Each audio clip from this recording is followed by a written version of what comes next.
कल्याणी श्रूयते वा? श्रूयते महोदय। यस्य ज्ञानदया सिन्धोरगाधस्यानघा गुणाः सेव्यतामक्षयो धीराः सश्रियै चामृताय च।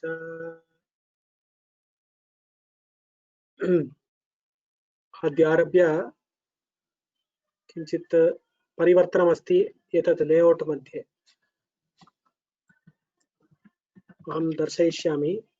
If you go to amarakosha.yomalabs.in,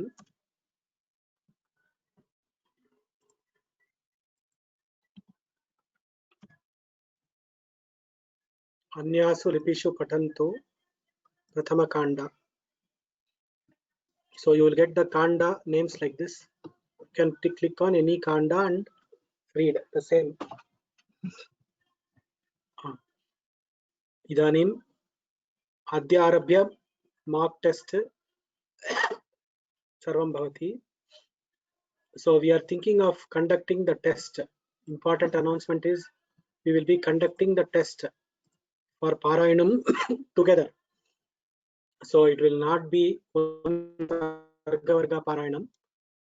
It will be the entire Prathama Kanda Parayanam that we will be attacking for the Parayana Kartas.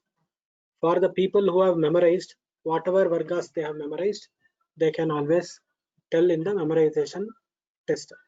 So this will be the pattern of the test, and return test I will tell later, whether there will be a return test or it will be only assignments that we will be giving. So that I will have to decide and let you know on the return test, that is Google form test. Return test will be there, but in what format it will be there, that I will tell you. All this will happen in November. This month we will do all the practice, both oral and exercises and everything. We will do all the practice.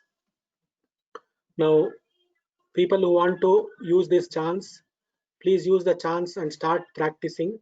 Ask questions, ask doubts. Use these 2-3 weeks. 2 weeks maximum we will have for practice and other things. Use these 2-3 weeks for all the practice. Before I get into the practice mode, now suppose if people want to memorize and they want the audio, We have tried to give the audio of at least 3 vargas now. I will just show you. If you go to the course page in Sanskrit from home, there if you click on learn to chant Amarakosha,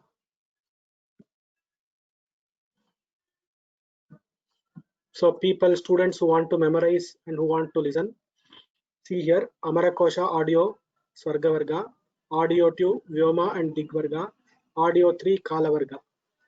3 vargas are already given.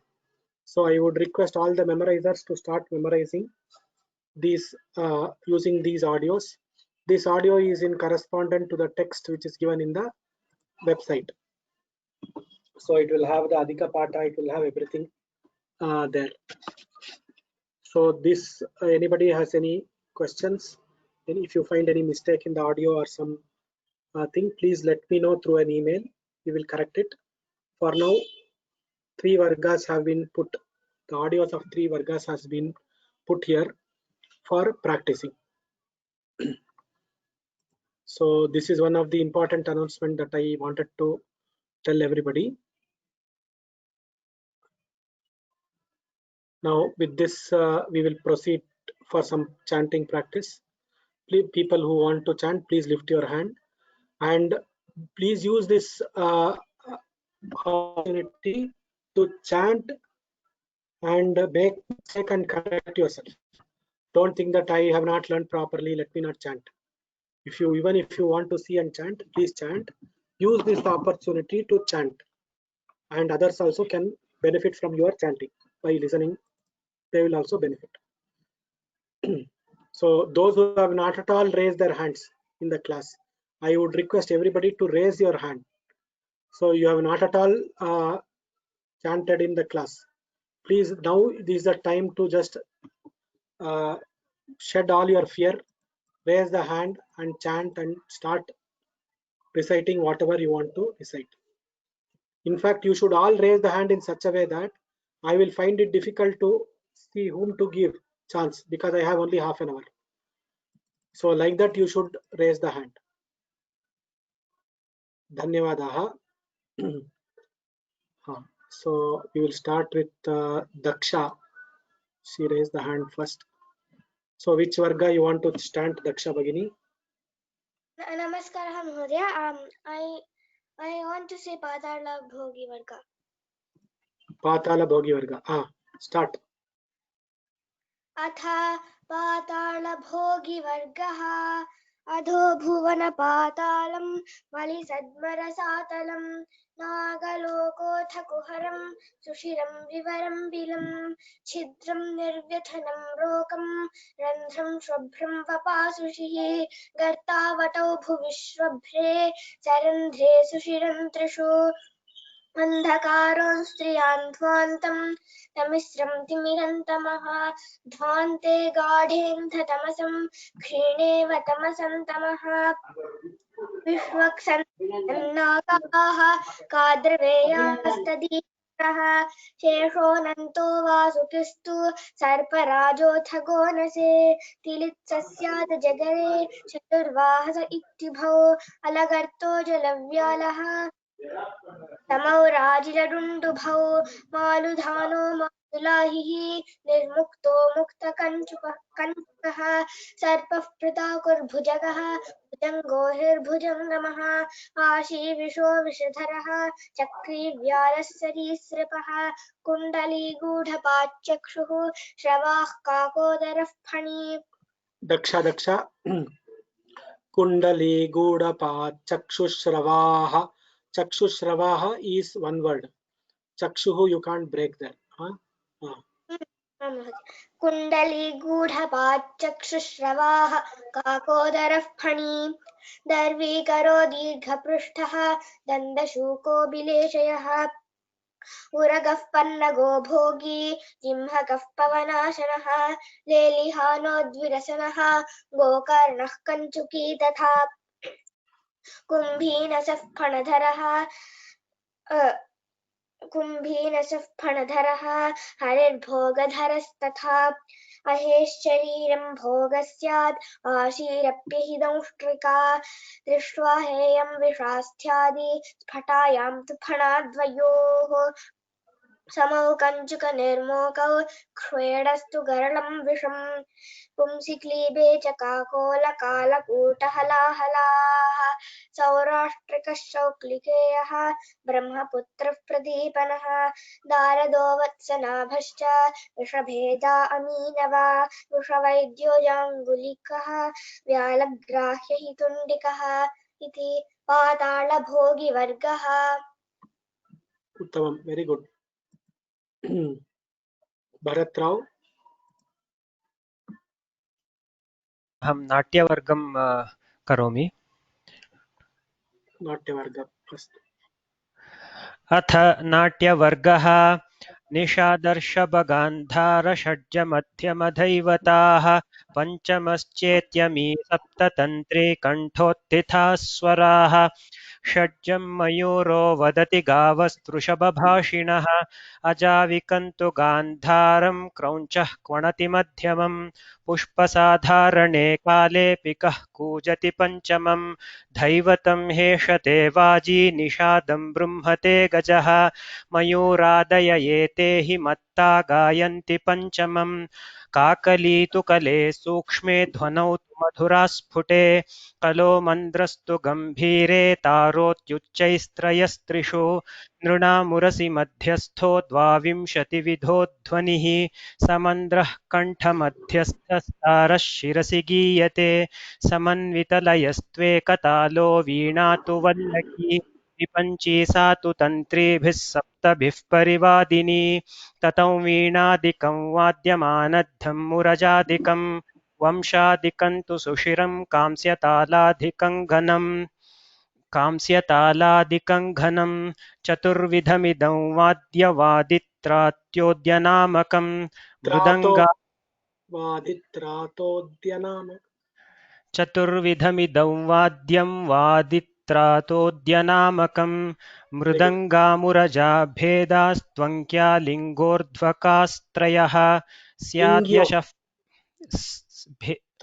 लिङ्ग्योर्ध्वक मृदङ्गामुरजा भेदास्त्वङ्क्या लिङ्ग्योर्ध्वकास्त्रयः स्याद्यशः पटहो ढक्का भेरी स्त्रीदुन्दुभिः पुमान् आनकः पटहो स्त्री स्यात् कोणो वीणादिवादनं वीणादण्डः प्रवालः स्यात् ककुभस्तु प्रसेवकः कोलम्बकस्तु कायोऽस्य उपनाहो निबन्धनं वाद्यप्रभेदा डमरुमड्डुडिण्डिमझर्झराः मर्दलः पणवोऽन्ये च नर्तकीलासिके समे विलम्बितनृतं मध्यं तत्त्वमोघो घनं क्रमात् तालः कालक्रियामानं लयः साम्यमथा स्त्रियां ताण्डवं नटनं नाट्यं लास्यं नृत्यं च नर्तने तौर्यत्रिकं नृत्यगीतवाद्यं नाट्यमिदं त्रयं भ्रकुंसश्च भ्रुकुंसश्च भ्रूकुंसश्चेति नर्तकः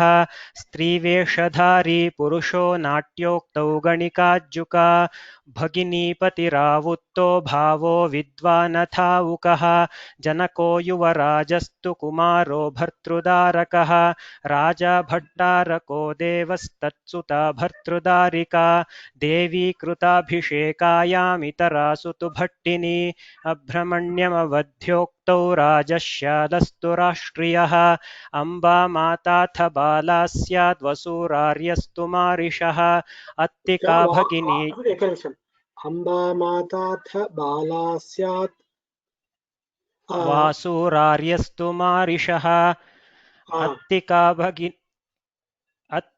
भगिनी ज्येष्ठा निष्ठा निर्वहणे समे हण्डे हञ्जे हलाह्वाने नीचाञ्चेटीं सखीं प्रति अङ्गहारोऽङ्गविक्षेपो व्यञ्जकाभिनयौ समौ निवृत्ते त्वङ्गसत्त्वाभ्यां द्वे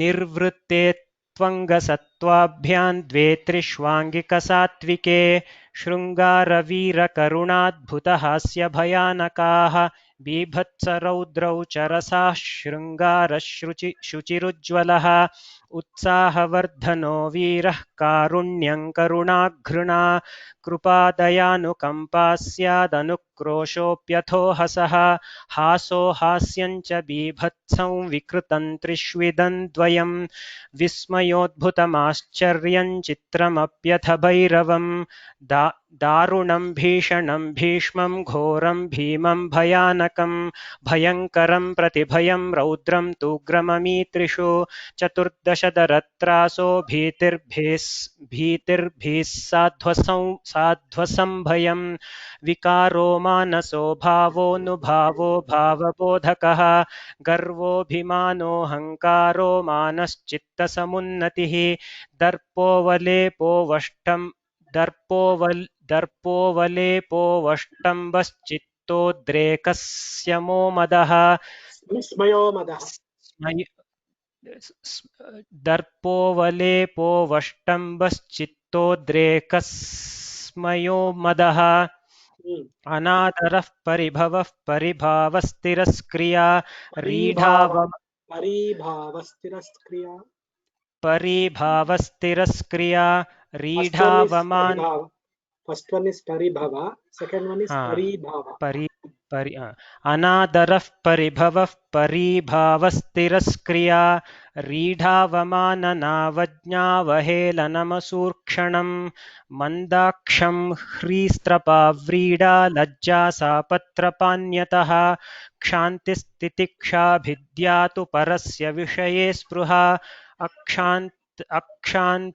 अक्षान्तिरीर्ष्यासूयातु दोषारोपो गुणेष्वपि वैरं विरोधो विद्वेषो मन्युशोकौतुषुक्स्त्रियां पश्चात्तापोऽनुतापश्च विप्रतीसार इत्यपि कोपक्रोधामर्षरोषप्रतिघारुट्क्रुधौ स्त्रियौ शुचौ तु चरिते शीलमुन्मादश्चित्तविभ्रमः प्रेमानाप्रियता हार्दं प्रेम स्नेहोऽथ दोहदम् इच्छाकाङ्क्षा स्पृहेहातृड्वाञ्छा लिप्सा मनोरथः कामोऽभिलाषस्तर्षश्च सोत्यर्थं लालसाद्वयोः उपाधिर्नाधर्मचिन्ता पुंस्याधिर्मानसी व्यथा स्याच्चिन्ता स्मृतिराध्यानमुत्कण्ठोत्कलिके समे उत्साहोऽध्यवसायः स्यात् सवीर्यमतिशक्तिभाक् कपटो स्त्रीव्याजदम्भोपधयश्छद्मकैतवे कुसृतिर्निकृतिशाठ्यं प्रमादो नवधानता कौतूहलं कौतुकं च कुतुकं स्त्रीणां विलासबिभ्वोकविभ्रमा ललितं तथा हेलालीलेत्यमीहावाः क्रियाः शृङ्गारभावजाः द्रवकेलिपरीहासाः क्रीडा लीला च नर्म च व्याजोपदेशो लक्ष्यं च क्रीडा खेला च कूर्दनं घर्मो निदाघः स्वेदः स्यात् प्रलयो नष्टचेष्टता अवहिताकारगुप्तिः समौ संवेगसम्भ्रमौ स्यादाच्चुरितकं हासः सोत्प्रासः समनाक्स्मितं मध्यमः स्याद्विहसितं रोमाञ्चो रोमहर्षणं क्रन्दितं रुदितं कृष्टं जृम्भस्तु त्रिषु जृम्भणं विप्रलम्भो विसंवादो रिङ्गणं स्खलनं समे स्यान्निद्राशयनं स्वापस्वप्नसंवेश इत्यपि तन्द्री प्रमीला भ्रुकुटिर्भ्रुकुटिस्त्रियाम् अदृष्टिः स्यादसौम्येक्ष्णि संसिद्धिः प्रकृतित्विमे स्वरूपञ्च स्वभावश्च निसर्गश्चातवेपथुः कम्पोऽथ क्षण उद्धर्षो मह उद्धव उत्सवः इति नाट्यवर्गः। अतीव उत्तमरीत्या उत्तम महोदय, धन्यवादाः। Very well said. धन्यवादः महोदय। नारायण कृति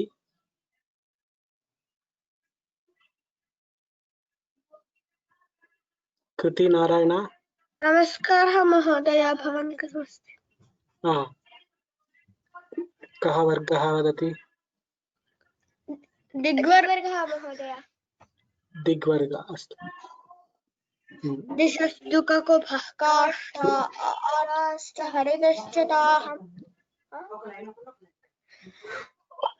तथा वर्गः धिग्वर्गः दिशस्तु ककुभः काष्ठा आसाः ऋतुस्तताः प्राच्यवाची प्रतीचस्ता पूर्वदक्षिणपश्चिमाः उत्तरादिगुरीची स्यात् दृश्यन्ति भवेत् अवाग्भवमवाची नमुदीचे नमुदग्भवम् प्रत्यग्भवम् प्रतीचीदम् प्राचीनम् प्राग्भवम् इन्द्रो वह्निः पितृपतिर्वेदतो वरुणो मरुतम् कुबेर ईशः पतयः पूर्वादीनां दिशाङ्क्रमात् रविः शुक्रो महेशोऽनुस्वर्भानुर्भानुदो विदुः बृहस्पतिश्चेति दिशां चैव तथा ग्रहाः ऐरापदः पुण्डरीको वामनः कुमुदोऽञ्जनः पुष्पदन्तः सार्वभौमस्तु प्रतीकश्च दिग्गजाः करण्योभ्रं कपिला पिङ्गलानुपमाः क्रमात् ताम्रकर्णी शुभ्रदन्ती चाङ्गना चाञ्जनावती क्लीबाव्ययं त्वबलसन्धुपूर्वत्यै विदिक्स्त्रियाम् अभ्यन्तरं त्वन्तरालं चक्रवालं तु मण्डलम् अभ्रं मेघो वार्यवाहस्तरयत्नर्बराहकः धाराधरो जलधरस्तडिस्त्वान्वारिदोऽम्बुकृत खनजीमूतमुद्रजलमुक्थूमयो नयः कादम्बिनी मेघमाला मेघभवे प्रियम् स्तनितं गर्जितं मेघनिर्घोषे रचितादिरा शम्पाशतरादिन्यैरावत्यः प्रभा अडित्सोदामिनी विद्युच्चञ्चला च परा अपि सूर्यतिर्वज्रमृत्युषो मेघच्छन्नेन्हितुर्दिनम् मेघज्योतिरिरम्मदः इन्द्रायुधं शक्रधनुस्तदेव रुजुरोहितम् वृष्टिवर्षं तद्विघाते वग्राहौ समौ धारा सम्पात आसार श्रीकरोऽम्बुकना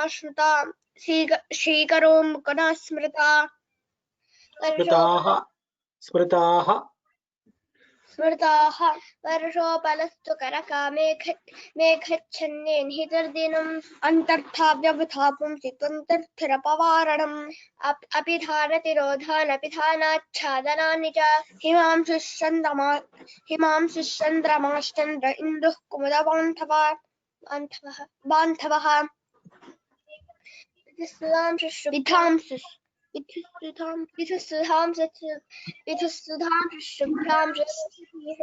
यशापतिः अब्जो दैवातृकः सोमो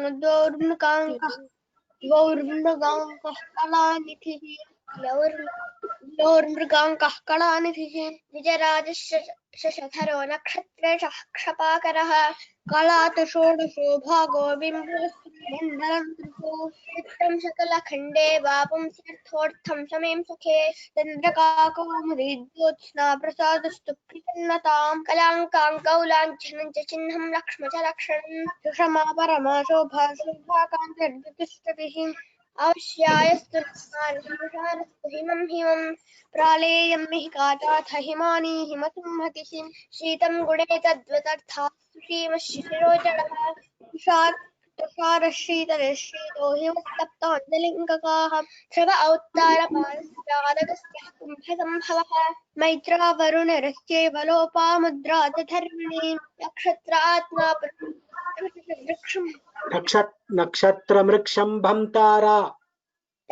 नक्षत्रमृक्षं भन्तारा तारकाप्युडुवास्त्रियाम् दाक्षाण्योऽश्वनीत्यादितारा अश्वयुगश्विनीम् राधा विशाखा पुष्येतु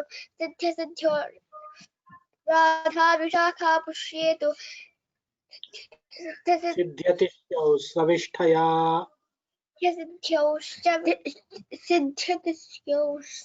सिद्ध्यतिस्यौश्च विष्टया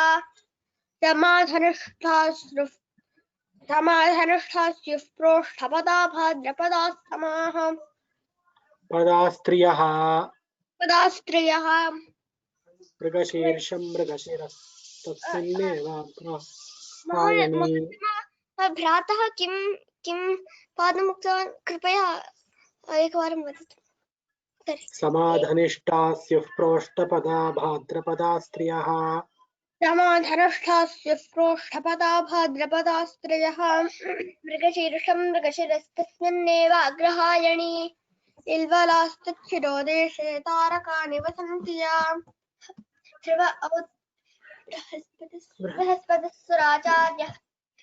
बृहस्पतिस्सुराचार्यो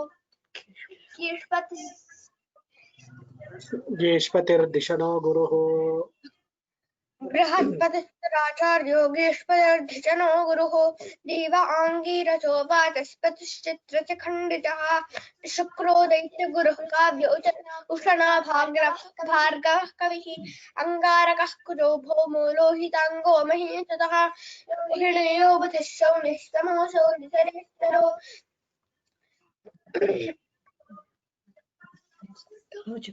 शनिमन्दौ पङ्गुकालौ छायापुत्रो सितोर्कजः तमस्तु राहुस्वर्भानुसैंहिकेयो विधुन्तुदः सप्तर्षयो मरीच्यन्त्रि मुखाश्चित्रशिखण्डिनः राशीनां दलो लग्नं चेतमेषवृषादजः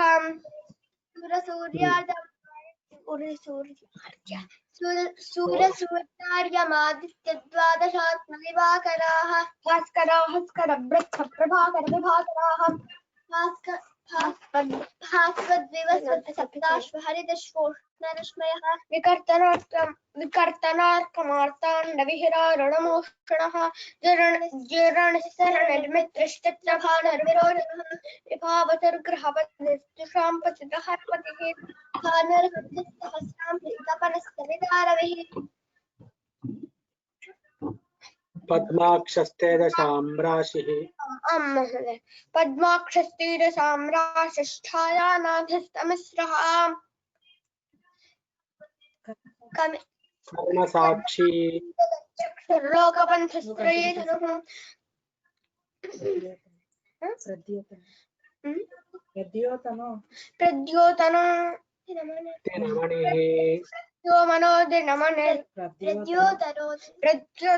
प्रद्योतनो दिनमनस्पृत्योषो खद्योतो लोकबान्धवः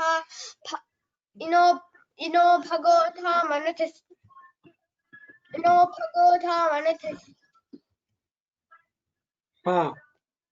चांशुमाल्यब्जनीपतिः धामनिधिश्चांशुमाल्यब्जनीपतिः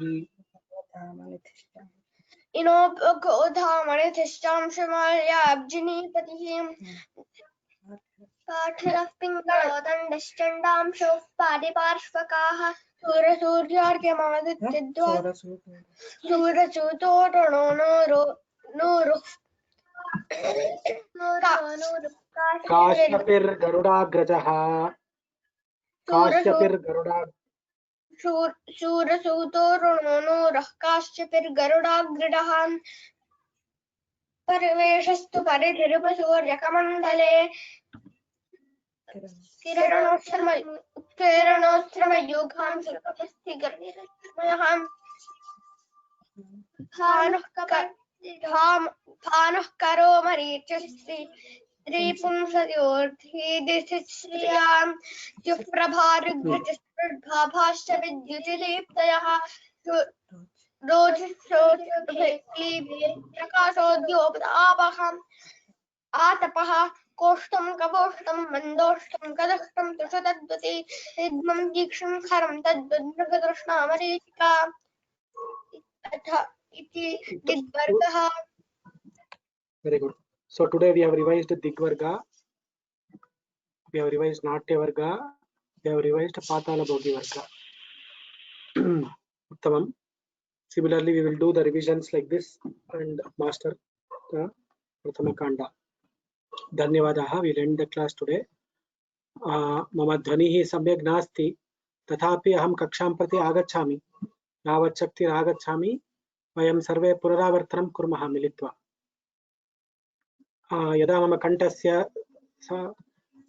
समीचीनं भवति तदा अभ्यास चर्चां कुर्मः. We will discuss the exercises once my throat gets all right, but meanwhile we will use the time for practicing these. So I have seen that many of you have forgotten, so let us revise this and bring back the words back into our brain, into our radar. So what will happen is these words will be there in your brain stored as neurons, but they will be inactive. The moment somebody tells these lines, immediately it will get activated and the recollection will happen. So this effort should be to recollect all these words and get to know. If you have any doubts also, please make a list of all the doubts. We will have some question answer sessions also after 2-3 days to clarify all the doubts. धन्यवादाः सर्वेभ्यः राम राम राम स्वस्ति प्रजाभ्यः परिपालयन्तां न्यायेन मार्गेण महीं महिषाः गोब्राह्मणेभ्यः शुभमस्तु नित्यं लोकाः समस्ताः सुखिनो भवन्तु।